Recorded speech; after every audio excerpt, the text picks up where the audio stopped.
नमस्कार, मैं हूं प्रवीण और आप देख रहे हैं हमारा खास कार्यक्रम हेलो डॉक्टर। और आज हमारे साथ अंसारी हॉस्पिटल से मौजूद है doctor Silky Singla, eye specialist हैं। इनसे हम बात करेंगे कि अपनी आंखों का ख्याल कैसे रखें और क्या कुछ ऐसी बीमारियां हैं जो जिनके लक्षण अगर सामने आए तो डॉक्टर से कंसल्ट करना चाहिए।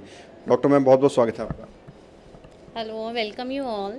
सबसे पहले तो मैम मेरा यही सवाल रहेगा कि क्या कुछ ऐसी बीमारियां हैं जो मरीज़ों को जिनके सिम्टम आए और डॉक्टर से कंसल्ट करना ज़रूरी हो जाता है? एक्चुअली आई रिलेटेड तो बहुत सारे डिजीज़ेज़ हैं which you should not go to the chemist के पास ना जाएं, कोई भी ऐसी मेडिसिन ना लें, बिकॉज एवरी केमिस्ट का ये होता है कि they give you a steroid eye drops. उससे आपको क्या होता है कि बहुत जल्दी रिलीव आ जाता है किसी भी सिम्टम में, किसी भी प्रॉब्लम में, तो आपको लगता है कि आई ड्रॉप बहुत अच्छी रही होगी, बट उसके एक लॉन्ग टर्म साइड इफ़ेक्ट हैं जो एक बहुत ही बड़ा प्रॉब्लम आईज़ का देखा गया है, that we also call a glaucoma. वो एक साइलेंट किलर डिजीज़ है और वो 90% केसेस में because of the irrational use of eye drop ही होता है। ठीक है। और इसके अलावा जैसे कि अभी समर सीज़न चल रहा है तो बहुत लोग शिकायत करते हैं उनकी आंखों में जो है स्वेलिंग आ रही है, आंखें सूख रही हैं, खुजली महसूस होती है, तो इस पर आप क्या अवेयरनेस देना चाहेंगे हमारे दर्शकों को?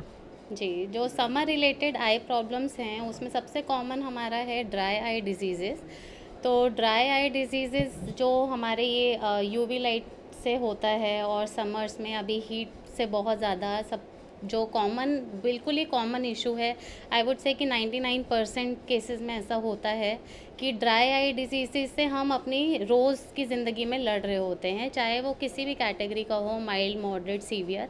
माइल्ड और मॉडरेट में ये होता है कि हम उसको इतना रिकग्नाइज़ नहीं कर पाते, तो इसीलिए हमें डॉक्टर के पास जाना चाहिए। उसके लिए कुछ टेस्ट होते हैं अलग से ड्राई आई डिज़ीज़ को निकालने के लिए कि ड्राई आई डिज़ीज़ है या नहीं, और उसके बेसिस पे हमारी कुछ लुब्रिकेटिंग आई ड्रॉप्स चलती है according to the doctor, seeing कि आपका एलिमेंट कितना है, कितने कैटेगरी पे आप फॉल करते हैं, तो उसके अकॉर्डिंगली हमारे कुछ आई ड्रॉप्स होते हैं। Another, we are facing a lot of issue about this summer eye diseases are more of a computer vision syndrome। तो कंप्यूटर रिलेटेड प्लस ये यंग एज में जो आजकल MNCs कंपनीज़ होती हैं, स्क्रीन वर्क, मोबाइल यूजेज जो हमारा बहुत ही ज़्यादा हो गया है और कोविड में सबसे ज़्यादा है, तो उसमें हमारा कंप्यूटर विजन सिंड्रोम होता है जो ज़्यादा की स्क्रीन वर्क से होता है, और वो भी इंड्यूस करता है इनडायरेक्टली आपके ड्राई आई डिजीज़ को।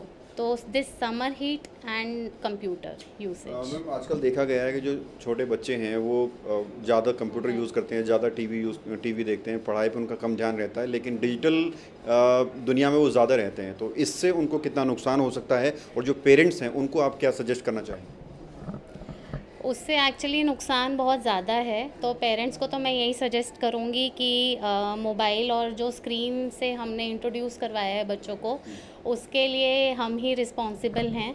और वो जब एक बार स्टार्ट हो जाता है, then digital world is very world wide, तो आप उसको कंट्रोल नहीं कर सकते हैं। एक के बाद एक चीज़ें कुछ घंटे पहले यूज़ होते हैं, देन इट कीप्स एग्रवेटिंग कि आप आर्ली उसको यूज़ करना लगता है, देन पूरा दिन यूज़ करने लगता है, and then parents also feel satisfied कि बच्चा शांत है, चुप है, खाना खा रहा है, ज़िद पूरी हो रही है, तो हम उसको मोबाइल ही पकड़ा देते हैं। तो वही बात है कि मोबाइल यूसेज दो चीज़ों को बहुत ही जो मेन एलिमेंट्स हैं उन दो को बहुत ज़्यादा एग्रवेट कर रहा है। ड्राई आई डिजीज़ बच्चों में, computer vision syndrome, plus it is inducing myopia. Myopia क्या होता है, जो हमारे चश्मे का नंबर आता है बच्चों में, छोटे छोटे बच्चों में यू विल सी कि 4 और 5 का नंबर है और उनका पता नहीं चलता है कि नज़र कमज़ोर हो गई है, तो इट इज़ एग्रवेटिंग, बहुत ही हायर कॉस्ट पे वो एग्रवेट कर रहा है उनका नंबर।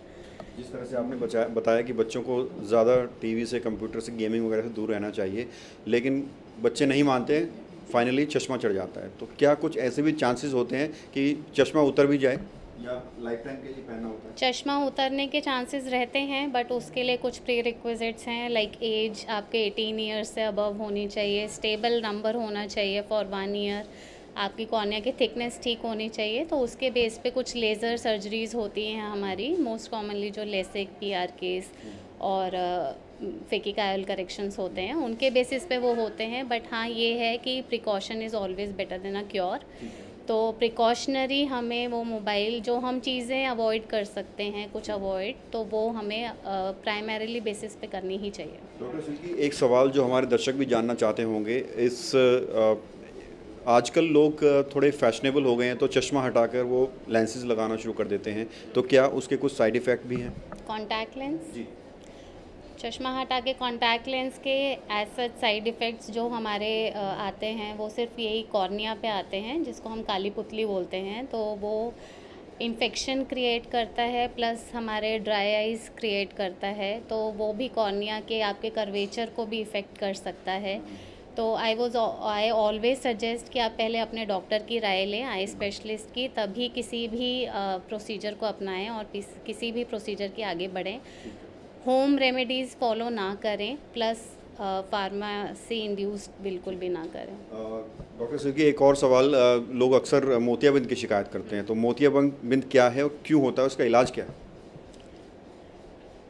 मोतियाबिंद जो होता है वो हम जिसको वाइट कैटरैक्ट बोलते हैं, सफ़ेद मोतिया बोलते हैं हिंदी में, और उसको हम कैटरैक्ट बोलते हैं। वो वैसे काफ़ी टाइप्स का होता है, बट मोटे तौर पे ये है कि हमारा जो लेंस होता है आँख में, एक नेचुरल लेंस होता है, वो बिल्कुल ट्रांसपेरेंट होता है, और उसका सफ़ेद होने को हम सफ़ेद मोतिया बोलते हैं। वो एज रिलेटेड होता है और एज के साथ साथ वो सफ़ेद हो जाता है। अगर कोई भी चीज़ सफ़ेद हो जाएगी तो हमारी लाइट जो है वो पीछे काली कॉर्निया से पीछे लेंस और उसके पीछे पीछे पर्दे पे नहीं जाएगी। उसकी वजह से हमें ब्लर विज़न होता है, धुंधला दिखाई देने लगता है, क्लाउडी विज़न हो जाता है।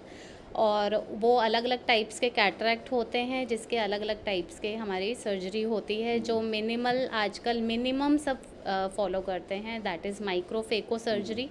और वो लेज़र द्वारा हमारे कैटरैक्ट को हटा के एक नेचुरल आर्टिफिशियल लेंस डाला जाता है, जो अपने आप में ट्रांसपेरेंट होता है। कैटरैक्ट एक बड़ा विषय है और इस इंटरव्यू में मुझे लगता है कि सारी बातें हो पाएंगी, लेकिन एक और सवाल मैं आपसे करना चाहूँगा कि इस भागदौड़ भरी ज़िंदगी में कैसे लोग अपनी आँखों का ख्याल रखें, क्या कुछ खान पान होना चाहिए, क्या कुछ लाइफस्टाइल में चेंजेस होने चाहिए? जी, एक्चुअली आजकल की जो हमारी डेली वेजेस में हमें ये ध्यान रखना चाहिए, एक तो आप सन ग्लासेस ज़रूर पहने ताकि आपका यूवी प्रोटेक्शन हो सके हीट से, और प्लस आप अपनी जो आंखें हैं वो सही तरीके से ठंडे पानी से धोते रहें। अगर हो पाए तो आइस पैक्स ज़रूर करें आफ्टरनून एंड इवनिंग में। और प्लस कुछ मेडिसिन्स होती हैं जो आप वैसे हार्मफुल नहीं होती और आप उसको लंबे टाइम तक डाल सकते हैं, तो उसको सफाई के लिए डालते रहें। और जो सबसे मेन है वो यही है कि सनशेड्स आप पहनें। और खाने पीने में क्या कुछ ध्यान रखें? खाने पीने में ग्रीन लीफी वेजिटेबल्स, वो जो सालों से हमारी पुरानी वो चली आ रही है कि vitamin A, green leafy vegetables और गाजर वगैरह, ये सब चीज़ें खानी चाहिए जो मेन है। और बाकी fresh fruits, fresh vegetables will also help. Ansari hospital में जो लोग आपका इंटरव्यू देख रहे हैं, अगर कोई आपसे मिलना चाहे तो क्या कुछ आपका टाइमिंग रहता है और यहाँ क्या कुछ स्पेशलिटीज़ हैं अंसारी हॉस्पिटल में?